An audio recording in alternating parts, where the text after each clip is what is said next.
ایک روٹی. صرف ایک روٹی کے لیے ایک باپ نے اپنی عزت، اپنی خودداری اور اپنا سب کچھ ہار دیا، کیونکہ بھوک نے اس کا صبر توڑ دیا تھا اور مہنگائی نے اس کا غرور چھین لیا. جب اپنے بچوں کی آنکھوں میں اس نے بھوک کا پیغام دیکھا تو اس باپ نے تماشا بن جانا قبول کر لیا، مگر اس کا بچہ بھوکا نہ سویا، کیونکہ ایسا اس نے ہونے نہیں دیا. اس باپ نے بازار میں بھیک نہیں مانگی، نہ چوری کی، صرف ایک دکان سے ایک روٹی اٹھائی. لوگوں نے فون اٹھائے اور ویڈیو بنائی اور چور چور کہنا شروع کر دیا، مگر کسی نے یہ نہیں پوچھا کہ بھائی بھوکا تھا کیا.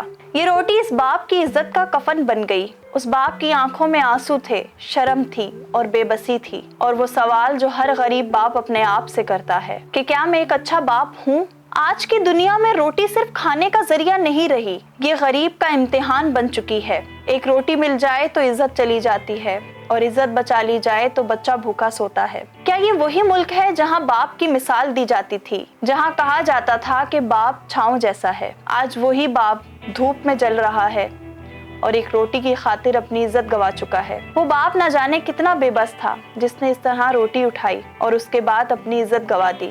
کسی نے نہیں پوچھا، کسی نے نہیں دیکھا کہ اس نے کیا چرایا، مگر سب نے چور چور کہہ کر اس کا تماشا بنا دیا. یہ تھی ہمارے معاشرے کی ایک اور دل دکھانے والی کہانی، اور ایک باپ کی ٹوٹی ہوئی عزت. وائس آف نیشن کی ویڈیوز دیکھنے کے لیے ہمارا چینل سبسکرائب کیجیے اور بیل کے آئیکن پر کلک کیجیے تاکہ آپ ہماری تمام آنے والی ویڈیوز سے باخبر رہ سکیں.